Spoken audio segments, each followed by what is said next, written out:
모세가 이스라엘 백성들과 함께 1년 가까이 시내산 근처에 있는 시내 광야에서 머물게 됩니다.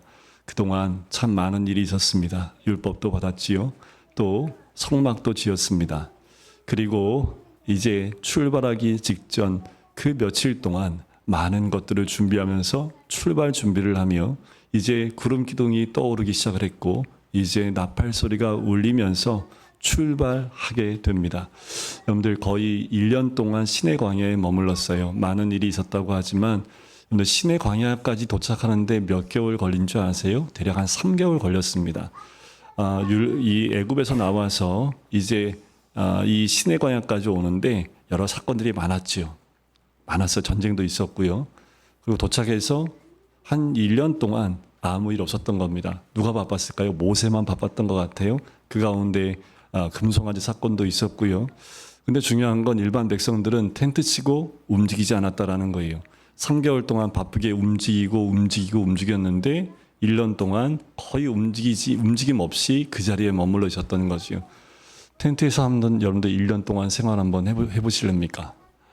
전 군대에서 한 달 동안 천막 생활 해봤는데 이게 그 군대가 다시 재정비하면서 막사를 새로 이제 리모델링을 했기 때문에 한 달 동안 한 소대 30명이 들어가는 큰 텐트에서 1개월 넘게 생활했는데 그 나름대로 뭐 1개월 버틸만 해요. 근데 1년 동안 한 자리에서 텐트 치고 여러분들 머문다고 생각해 보세요.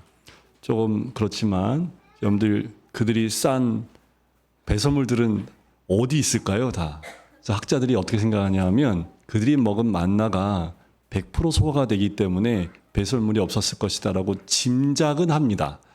그런데 한번 생각해 보세요. 여러분들 군대가 머물고 간 곳은 남는 거는 그거밖에 안 남아요. 쓰레기밖에 안 남아요. 1년 동안 머물면서 이들이 어떤 삶을 살았을지 그리고 이들이 이제 출발한다고 했을 때 이들의 마음이 어땠을지 여러분들 한번 짐작해 보십시오. 얼마나 좋았을까. 야, 이제 가나안 가는구나. 이제 가나안 갈 수 있구나. 그래서 이들이 벅찬 행군을 시작을 하지요.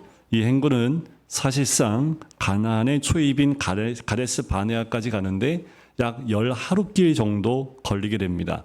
이거는 신명기 1장 2절에 보면 그 10하루길이더라라고 나와요. 그리고 이 여정에 출발할 때 이들의 모습은 어땠을까요? 어떤 모습이었을까요? 굉장히 흥분됐고 긍정적일 수밖에 없고 낙관적일 수밖에 없어요. 자, 그 이유는 모세가 호밥과 함께 저번 주에 말씀드렸던 것처럼 함께 가자고 얘기하면서 무슨 말을 하냐 하면 여호와께서 이스라엘에게 복을 내리리라. 또 우리와 동행하면 여호와께서 우리에게 복을 내리시는 대로 우리도 당신에게 행하리다. 그러니까 이들이 가는 길은 어떤 길이라는 거예요? 복된 길입니다. 여러분들 우리가 가는 우리 믿음의 길은 무슨 길? 복된 길. 우리가 가는 철로 역정 이 길은 무슨 길이에요? 복된 길. 여러분들 이 복된 길에 여러분들 가족을 버려두고 가시겠습니까? 여러분들 이 복된 길에 친구는 안 데려가시겠습니까? 여러분들 모세가 호밥을 초청하듯이 여러분들 주변에 이 복된 길을 함께 갈 사람들을 다 손붙잡고 가야 되지 않겠습니까? 나만 가야지 하는 욕심으로 이 길을 가시면 안 되겠지요. 이 길에 호밥을 초청했던 것처럼 여러분들 믿음의 길 또 구원의 길, 또 주님께 가는 이 여정들을 여러분들 초청해서 함께 가셔야 합니다. 이스라엘 백성은 그렇게 언약궤의 인도를 받아서 이제 가요. 딱 3일 길을 걸어갔는데 여기서 이야기의 반전이 일어납니다. 출발할 때 얼마나 흥분되고 기쁘고 감사하고 긍정적이고 복이 있으리라 생각하고 선포하고 막 나갔는데 딱 3일 길 가자마자 완전히 반전이 돼요. 오늘 읽은 본문입니다. 오늘 본문에서부터 이어지는 긴 이야기들은 일종의 이스라엘의 반역 시리즈입니다. 여러분들 드라마 시리즈가 나온 것처럼 이제 이후부터 나오는 모든 시리즈는 어떻게 이스라엘이 반역했는지 이 모든 것들이 시리즈별로 나와요. 1탄, 2탄, 3탄 기다려줬습니다. 얼마나 이스라엘이 하나님께 배반하고 반역했는지가 등장한다라는 거지요. 이스라엘 백성을 보면서 저 민족은 맨날 저래. 여러분들 그 모습이 바로 우리의 모습이지요. 오늘 본문에 나오는 11장은 반역에 관한 짧은 이야기 하나와 또 긴 이야기 하나 두 가지가 기록되어 있는 본문이에요. 특별히 본문이 강조하는 것은 악한 말입니다. 우리 1절을 다시 한번 읽어볼까요? 시작. 여호와께서 들으시기에 백성이 악한 말로 원망하며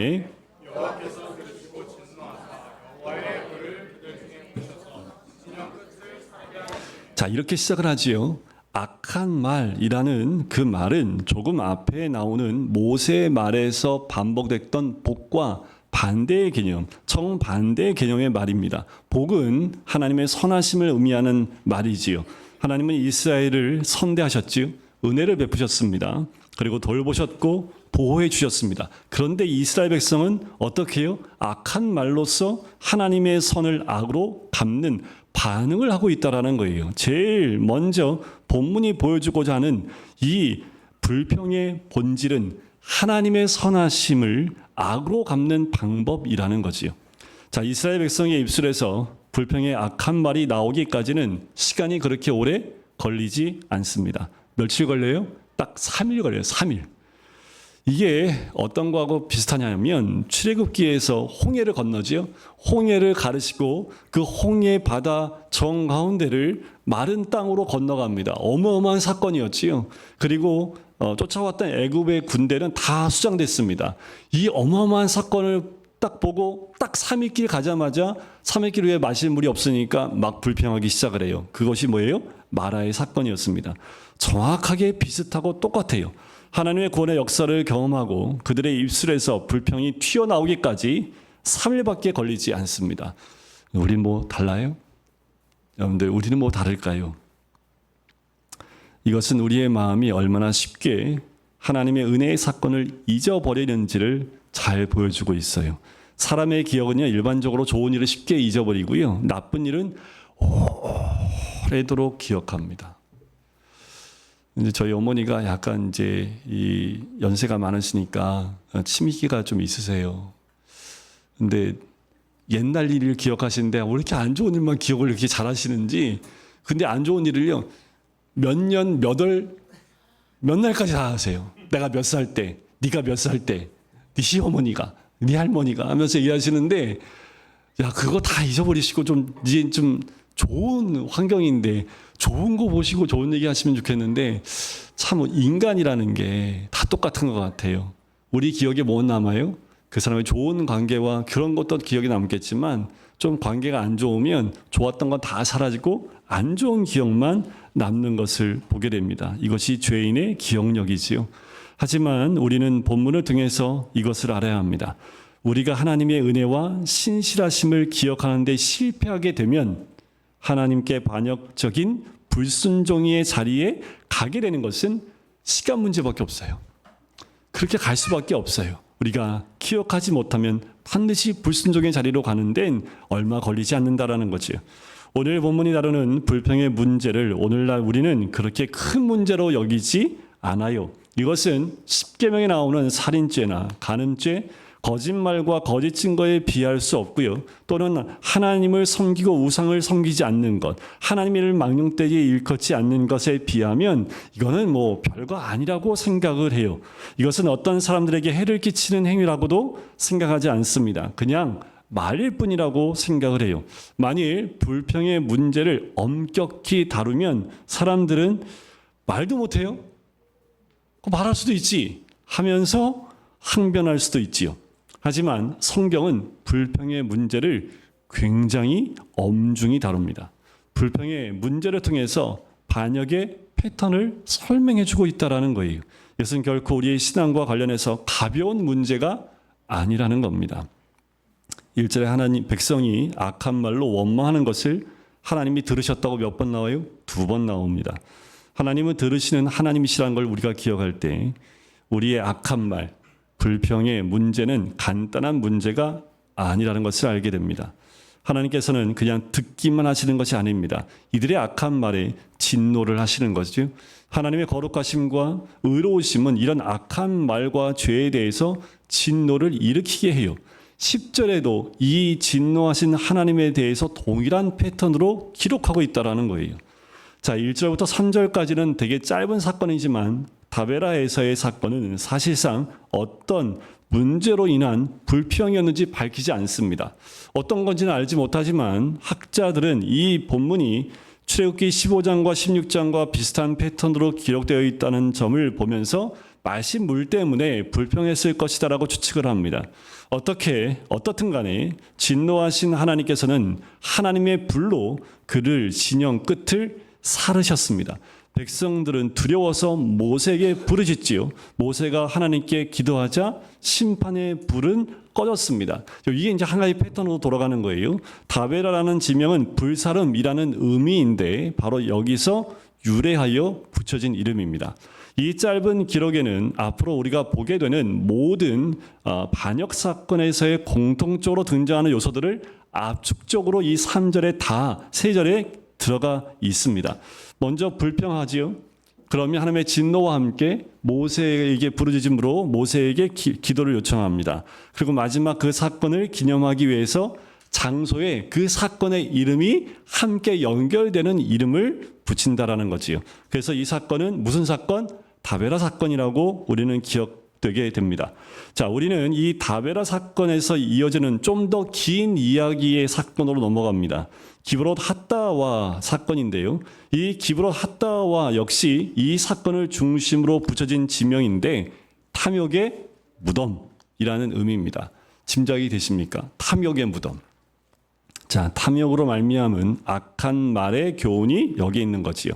자, 이 사건이 우리에게 특징적으로 보여주고자 하는 것은 불평의 전염성입니다.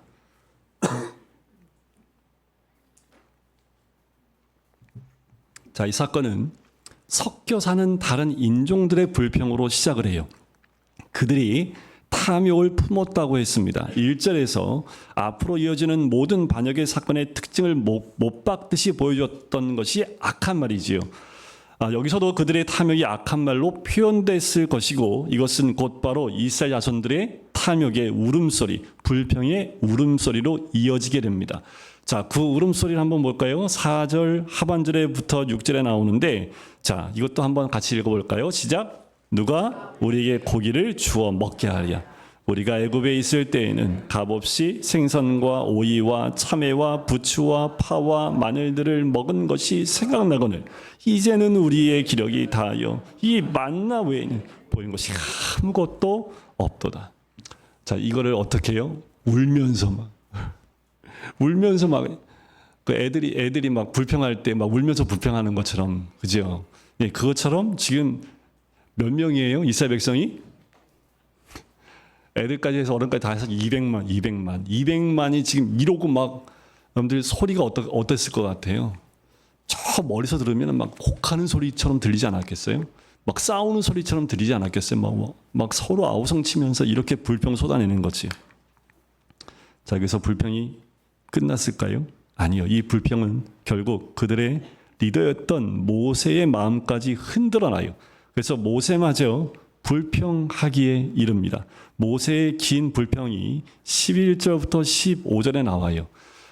그 긴 말씀을 다 읽진 않겠지만 거기에 맨 뒤에 문장마다 뒤에 나올 때 까가 다 붙어 나와요. 하시나이까? 내가 배웠나이까? 내가 낳았나이까? 하시나이까? 얻으리이까? 감당할 수 없나이다. 라는 하나님 앞에 불평하는 입술이 등장을 하지요. 여기서 좀 모세의 불평은 좀 달라요. 이스라엘 백성과 다른 점은 모세는 하나님 앞에서 불평했다라는 것. 그것이 굉장한 큰 차이점입니다. 여러분들 불평하고 싶으세요? 문 걸어 잠그고 하나님 앞에 무릎 꿇고 불평하십시오. 하나님 다 들어주십니다. 모세와 백성과 다른 것은 백성은 하나님께 향하는 것이 아니라 원망하며 서로에게 불평을 말하기 시작을 한 거예요. 하지만 모세는 그걸 다 가슴에 담고 하나님 앞에 무릎 꿇고 하나님께 이 모든 걸 토해내고 있다는 거지. 시작점이 뭐였다고요? 섞여 사는 인종들의 불평입니다. 결국 온 공동체를 다 흔들어 버렸어요. 이 섞여 사는 다른 인종들이 몇 명인지는 몰라요. 하지만 많지 않았을 겁니다. 그렇게 많지 않았을 텐데 이들의 탐욕의 불평이 어떻게 해요? 200만 명 전체를 다 불평하게 만들어 놨습니다. 더 나아가 누구까지 넘어뜨려요? 모세까지 넘어뜨립니다. 이것이 불평의 파괴적 전염력입니다. 전염력입니다. 그런데 우리가 좀 더 구체적으로 확인해야 할 것은 불평이 시작된 섞여 사는 다른 인종들, 이들이 누구냐라는 거지요. 자, 일반적으로요, 애굽에서 나올 때 이스라엘 백성들 가운데 그런 큰 이적들을 보면서 함께 나온 이방 민족들, 그들이 있었다라고 봐요. 외국인들이 있었다고 봐요. 그래서 출애굽기 12장 38절에 보면 수많은 잡족이라는 표현을 씁니다. 바로 그들이 섞여 사는 다른 인종들이다라고 보는 거예요. 그런데 오늘 본문에 나오는 섞여 사는 다른 인종들이라는 그 이름은, 단어는 한 단어로 되어 있습니다. 원어에 보면 한 단어예요. 이 단어는 성경에 딱 한 번 나옵니다. 여기 한 번 나와요. 그래서 그 용례가 충분하지 않기 때문에 이 단어가 섞여 사는 다른 인종들이 무엇을 의미하는지 단정하기 어려운데, 그 단어의 뜻은 여러 가지가 있습니다. 외국인의 무리라는 의미도 있고요. 어중이, 떠중이, 혹은 신원을 알 수 없는 불량자 무리, 분별 없이 육적 욕망에 이끌리는 무리를 의미하는데, 주로 경멸적 의미로 천민들을 가리키는 말로 사용되는 단어이기도 합니다. 그래서 ESV 그 영어 성경에는 이렇게 번역이 돼요. 무질서한 군중 혹은 오합지졸이라는 단어로 번역을 했습니다. 자, 이들이 누구인가를 확인해야 하는 한 가지 이유는 단지 인종적 편견에 의해서 성경을 벗어는 안 된다라는 거예요. 이스라엘 민족은 선택받은 백성이고 다른 민족은 그렇지 않기 때문에 이 민족이 섞여서 이 이스라엘 민족까지 문제가 생긴 거야 라는 인종적인 편견에 의해서 성경을 봐서는 안 된다라는 거지요. 그런데 이스라엘 백성의 공동체는요, 누구든 어느 민족이든지 여호와 하나님을 섬기겠다고 하고 율법을 지키겠다고 서약하고 할례를 받으면 동일한 유대인으로서의 용납되는 개방된 공동체였습니다. 이들은 민족 공동체보다 종교 공동체가 더 맞아요. 하나님은 이스라엘만이 하나님이 아니라 온 세상을 창조하신 하나님이시고 세계가 다 내게 속하였다라고 선언하시는 하나님이시죠. 그리고 소위 섞여 사는 다른 인종들이라고 번역된 존재 중에는 혈통적 이스라엘 백성들이 있었다는 점도 생각할 수 있습니다. 이어지는 반역의 이야기들에서 반역의 그 단초를 제공하는 사람들은 계속해서 혈통적 이스라엘 사람들이라는 사실을 놓쳐서는 안 된다라는 거지요. 그래서 불평이라는 이 악한 말 하는 모든 사람들의 특징, 그것은 혈통에 있지 않습니다. 그 특징은 불신앙에 있다라는 거예요. 그런데 교회는 세상을 품어야 합니다. 하지만 여기에는 언제나 세상의 정신이 교회를 어지럽힐 수 있는 위험이 상존한다라는 거예요. 개방과 동화는 중요하지만 교회의 교회됨이 희생돼서는 안 된다라는 거지요. 이것이 교회가 무너질 수 있는 굉장히 무서운 거지요. 이런 틈새를 통해서 사탄은 소위 교회 안에 섞여 사는 다른 인종들을 통해서 불평하는 것 같은 악한 말, 불신앙의 그 말을 함으로써 교회를 허무는 일을 지금도 하고 있습니다.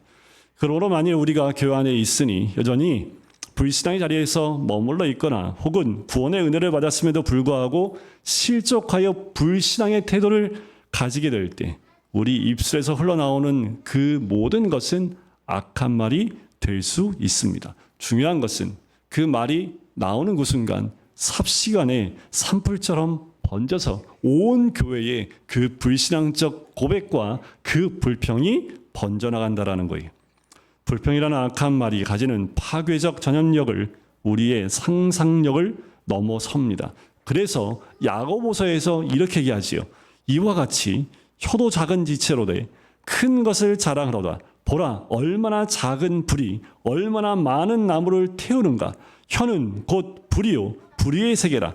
혀는 우리 지체 중에서 온 몸을 더럽히고 삶의 수레바퀴를 불사르나니 그 사르는 것이 지옥불에서 나느니라. 하지만 이 불평은요, 기본적으로 거짓의 아비인 마귀와 깊이 연관되는 성질이 있어서 결코 사실과 진실에 근거하지 않는다는 또한 특징이 있어요. 불평은 언제나 사실의 왜곡 위에 집을 져요. 한없는 주관성의 고리로 이어집니다. 주관적이에요. 이스라엘 백성의 불평을 다시 한번 보면 얼마나 왜곡되어 있고 얼마나 주관적인지가 나와요. 이들이 고기를 주어 먹게 하랴 라고 얘기를 해요. 우리가 애굽에 있을 때 어떻게 해요? 값 없이 야채하고 생선을 먹었대요. 우리가 기력이 다 쇠했대요. 만나 외에는 보이는 게 없다라고 얘기를 합니다. 자, 그들이 애굽에 있을 때 있었던 땅이 어디예요? 고센 땅입니다. 고센 땅은 굉장히 비옥한 땅입니다. 맞아요. 그래서 푸른 채소와 또 생산력 있는 그 땅에서 많은 걸 생산했을 거예요. 그렇다고 그들이 그걸 공짜로 항상 먹었을까요? 그렇지 않았을 겁니다. 다 값을 냈을 거예요. 고기는요. 아유, 어떻게 노예가 어떻게 이 고기를 마음껏 먹을 수 있겠습니까? 그들은 성경에 보면, 출애굽기에 보면 엄한 노예 노동자의 괴로움 가운데 있었고요. 아들 낳으면 다 죽이라고 했고요. 고된 노동력 때문에 하나님 앞에 탄식하며 부르짖었던 그들이에요. 근데 그들은 결코 값없이 먹고 싶은 대로 먹지 않았습니다. 오히려 그들이 애굽에 있을 때야말로 그들의 기력이 다하는 경험을 하는 시간들이었어요. 그들은 만나 외에는 보이는 것이 아무것도 없다고 말했지만 사실 만나라고 불리는 음식 외에도 이들에게 허락하신 하나님의 선하심, 은혜의 많은 사인들을 가지고 있었습니다. 근데 아무것도 없어요. 이들에게 남은 건 뭐예요? 거기밖에 없어요. 그런데 그 기억도 어떻게 해요? 왜곡되어 있습니다. 아주 주관적이에요. 이들의 불평이 근거 없는 왜곡이고 심히 주관적 판단에 근거하고 있음을 보여주기 위해서 7절과 8절에 의도적으로 만나에 대해서 기록하는 거예요. 자, 만나가 가시와 같고 모양은 진주와 같은 것이라 백성이 두루 다니며 그것을 거두어 맷돌에 갈기도 하며 절구에 찢기도 하고 가마에 삶기도 하여 과자를 만들었으니 그 맛이 기름 섞은 과자 맛 같았더라. 자, 만나를 가시라고 했는데 이 가시는 뭐냐 하면 고수와 같은 향료입니다. 그러니까 향신료에 사용되는 풀을 의미하고요. 모양이 진주 같다라고 하는데 이 진주라는 요 단어가 어디에 나오냐면 창세기 2장에 나오는 에덴 동산을 묘사할 때 나와요. 그 땅의 금은 순금이요. 그곳에는 베델리엄이라는 그 베델리엄의 단어가 이 단어와 같은 단어입니다. 자, 이 베델리엄은 노란색을 띤 수지성 천연 방향제인데 진주로 번역되기도 해요. 특별히 여기서 그 맛을 기름 섞인 과자, 또 출애굽기 16장에 보면 꿀 섞은 과자. 그래서 여러분들 커피 한 잔과 함께 늘 먹고 싶은 그 빵, 그 이름이 페이스트리. 저는 발음 잘 안 돼요. 네, 여자분들은 다 아시죠? 남자들은 이게 뭐야 그러는데 여자분들은 대부분 알 거예요. 페이스트리인데 맛이 좀 거기하고 좀 비슷하답니다. 제가 딱 얘기하니까 남자분들은 그게 뭐야 하는데 여자분들은 다 씩 웃고 계세요. 다 알고 계시니까. 또 오늘 또 이 빵 한번 드시면서 아, 만나가 이 맛이구나 라고 한번 느껴보시면 좋겠는데 바로 만나가 이렇게 왜 근데 이 본문에 만나에 대해서 설명하는가 하면 그들의 불평이 틀렸다라는 것을 말해 주려는 것이죠. 자, 불평의 본질은 거짓에 있고요. 그 거짓은 하나님의 선하심과 은혜를 기억하는 데 실패하는 불신앙의 뿌리를 두고 있습니다. 신구약 전체를 통틀어 성경이 불평을 다루는 태도는 굉장히 엄중합니다. 우리는 별로 중요하다고 생각하지 않을지 모르지만 특별히 야고보서에는 이런 부분에서 혀에 대한 부분들을 많이 이야기하지요. 혀를 길들일 수 없을 정도로 악하고 독이 있다라고도 얘기합니다. 말의 힘, 특히 불평의 악한 말이 가지는 힘은 늘 아까도 말씀드렸지만 상상할 수 없는 그 전염력이 있어서 굉장히 강하고 파괴적입니다. 불평은 하나님께서 은혜로 주신 선물이 싫다고 말하는 것이고 하나님의 선을 악으로 갚는 불신앙이에요. 그래서 청교도 제레마이어 버러우즈는 이렇게 얘기합니다. 중얼거리는 영은 악 중에 악이요 고통 중에 고통이다. 신앙생활하면서 우리가 이런 중얼거림을 조심해야 합니다. 중얼거리는 거 불평하는 걸 의미해요. 혼자만 중얼중얼 거리는 게 그냥 여러분들 혼잣말을 얘기하는 것이 아니라 불평 섞인 말로 혼자 중얼거리는 것. 하나님께서 주사 누리게 하시는 평강이 없어요. 자족함이 없다라는 표시예요. 불평을 하면 할수록 평강과 자족함이 없는 불신앙의 심령에서부터 그 입에 타고나와 흘러나오는 것이 불평이라는 악한 말입니다. 자, 불평과 같은 악한 말의 전염력을 여러분들 과소평가하시면 절대로 안 돼요. 여러분들 주로 일주일 동안 누구와 많은 시간을 보내십니까? 당연히 가족들과 많은 시간을 보내시겠지요. 그리고 주중에 또 친구들을 만나시잖아요. 그리고 친구 외에도 많은 분들을 만나실 거예요. 그 가운데 친밀하게 나누는 만남들이 있을 겁니다. 그런데 그 만남 가운데 불평과 원망과 같은 악한 말을 내는 사람과 많은 시간을 같이 갖게 되면 자연스럽게 내 입술에도 어떤 것이 많이 들어와요? 불평과 악한 말들이 들어와요. 그만큼 영적으로 깨어있지 않으면 안 된다라는 거지요. 불평은 누구도 넘어뜨렸어요? 모세도 넘어뜨렸다는 사실을 생각하셔야 합니다. 그렇다고 불평을 하는 사람을 상종도 하지 말자라는 말은 아니에요. 그들 가운데 구원받을 백성도 있기 때문에 여러분들 기도로 중무장하고 만나지 않으면 너무나 전염력이 강해요. 코로나 저리 가랍니다.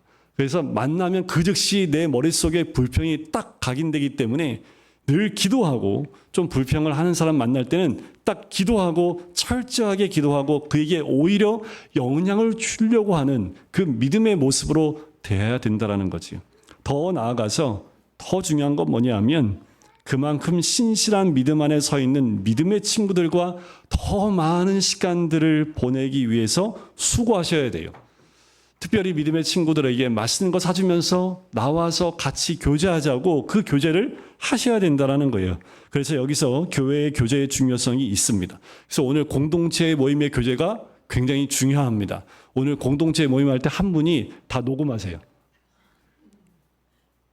또 녹음하면 입 딱 다물고 아무 말도 안 하시고 계실지 모르겠는데 여러분들 1절에 나왔죠. 하나님 다 들으신다니까요.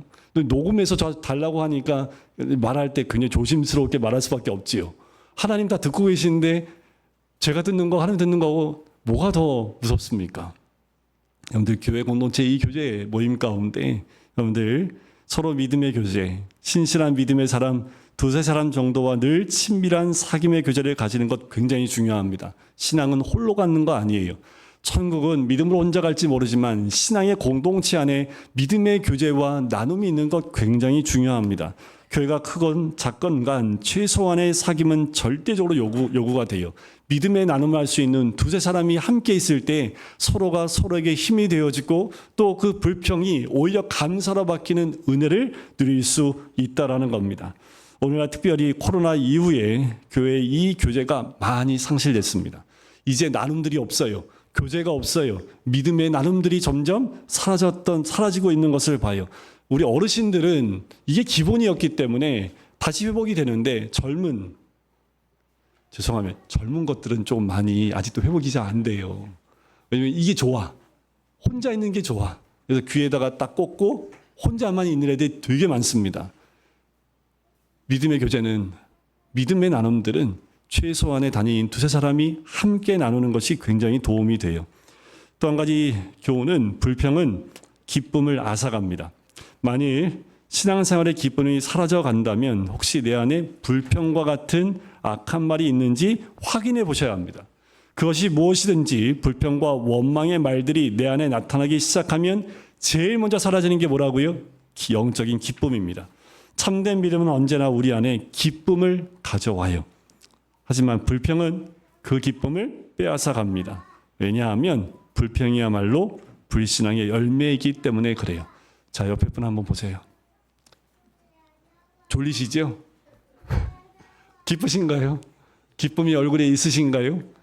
때로는 몸이 힘들어서 기쁨이 없을 수도 있지만 여러분들 늘 우리 그리스도인, 특별히 우리 금강교 성도님들은 누구에게 어떤 모습 보이든 우리를 봤을 때 웃을 수 있게끔, 그래서 여러분들 얼굴에다가 이렇게 좀 뭔가 그리고 여기다가 이렇게 검은 거 하나 그리고 다니세요. 사람들이 보면서 실실 웃게. 모든 사람들과 함께 볼 때, 만날 때마다 기쁨을 주는 것이 그리스도인의 모습이기도 하지요. 기쁨이 사라져가는 것은 우리가 불평의 덫에 걸려 있는지 점검해야 되는 시금석이 될 수 있어요. 자, 우리가 이 본문을 통해서 얻을 수 있는 교훈을 몇 가지 적용해 본다면, 첫째는 우리가 알아야 합니다. 우리는 불평의 악한 말은 교회를 허문다라는 것을 알아야 돼요. 공동체를 허물고 지도자들마저 넘어뜨린다라는 것을 알아야 합니다. 불평이 많으면 부부관계도 깨집니다. 불평이 많으면 부모 자식 간의 가족관계도 마찬가지로 깨져요. 불과 몇 사람의 악한 말이 교회 전체를 흔들고 무너뜨리는 것을 경험한 분들도 계실 겁니다. 그래요. 그것이 불평이라는 악한 말의 힘입니다. 이것을 우리가 알아야 돼요. 내가 내뱉은 아주 작은 불평의 한마디가 돌고 돌아서 정말 크게 와요. 제가 교회 사역할 때 조사를 한번 해본 적이 있어요. 근데 결국 시작점 뭔지 아세요? 딱 한 문장이었습니다. 근데 그냥 툭 한 건데 그게 돌고 도니까 어떻게 해요? 눈덩이처럼 커져요. 그래서 누군가 그걸 한 대 맞으면 사망에 이릅니다. 그래서 우리가 늘 긍정적이고 사랑의 언어를 쓰는 것이 무엇보다 중요하지요. 우리가 이것을 아는 것으로 충분하지 않아요. 우리는 또한 기억해야 합니다. 하나님께서 지금까지 베풀어 주신 은혜와 신실하심을 기억해야 합니다. 오늘 공동체 모임하실 때 하나님 올 한 해 1월부터 지금까지 베풀어 주신 은혜와 신실하심을 나누시길 바랍니다. 이걸 기억하시고 나누셔야 됩니다. 나누시고 또 나누세요. 저번 주에 했잖아. 괜찮아요. 또 나누십시오. 여기서 실패하면 불순종의 자리에 나갈 수 있어요. 이사야 선지자가 말합니다. 이 일을 기억하고 장부가 되라. 이 일을 마음에 두라. 너희는 옛적 일을 기억하라. 나는 하나님이라. 라고 말씀을 합니다. 우리가 불평이라는 악한 말이 입술로 나오는 것을 피하려면 한 가지 더 필요한 것이 있는데, 그것은 장래에 베풀어 주실 하나님의 은혜를 바라보는 거예요. 앞으로 주실 하나님의 비전과 그 소망을 바라보는 겁니다. 장래 은혜를 바라보는 것은 현재의 고난에서 우리를 건져내는 힘이 있어요. 하나님이 지금까지 인도하신 것처럼 우리를 인도하실 것이라는 그 은혜를 바라보며 가는 거지요. 신자는 사망의 음침한 골짜기를 지날지라도 여호와의 선하심과 인자하심이 반드시 자기를 따라와서 잡을 것이라는 사실을 알고 바라보며 기대하는 사람입니다. 신앙이 무엇입니까? 신앙은 지금 내가 살아가는 현실에 있어서 만족하거나 만족하지 않는 불만족하는 것이 아닙니다. 신앙은 지금 내가 서 있는 자리는 본향이 아니라는 것을 아는 거예요. 신앙은 무엇보다 그리스도의 아름다움을 보고 만족하는 겁니다. 그리스도의 아름다움과 영광을 보는 거예요. 여러분들 어떻게 해요? 어떻게 볼 수 있고 누릴 수 있습니까? 하나님의 말씀 안에서 그리스도의 영광과 아름다움을 봐요. 그 말씀 안에서 아무런 자격도 없는 우리는 평생 만족할 만한 은혜를 얻어요. 이스라엘 백성이 얘기했지요. 이제는 우리가 기력이 다하여 뭐밖에 보이지 않는다고요? 이 만나 외에는 보이는 것이 아무것도 없다라고 말합니다. 우리도 이렇게 말씀하겠습니다. 이제 우리의 기력이 다하여 이 말씀 외에는 보이는 것이 아무것도 없도다. 아니에요. 우리는 이 말씀으로 충분합니다. 제발요, 말씀을 보십시오. 말씀을 묵상하십시오. 말씀 안에서 주를 만나십시오. 말씀 외에 다른 것들은 보조자료입니다. 보조자료 아무리 봐도 말씀의 은혜에 가까이 갈 수 없어요. 매일 말씀을 읽으세요. 말씀을 들으세요. 말씀을 적으세요. 그 말씀 안에서 주를 만날 때 참 은혜가 있는 거지요. 왜요? 예수님이 뭐라고 말씀하셨습니까? 내가 곧 생명의 떡이라라고 말씀하셨잖아요. 그러므로 우리는 악한 말 대신에 이렇게 말해야 됩니다. 오 주님, 나 같은 불의한 자에게 하나님의 말씀을 먹고 사는 은혜를 주시니 감사합니다. 이 말씀 속에 제 생명이, 제 만족이, 제 기쁨이, 제 영광이 있습니다. 이 말씀 속에서 그리스도의 아름다움과 영광을 보고 만족하게 하옵소서. 이런 고백이 우리 모든 금강교회 모든 지체들의 고백이 되시기를 주님의 이름으로 간절히 축원드립니다.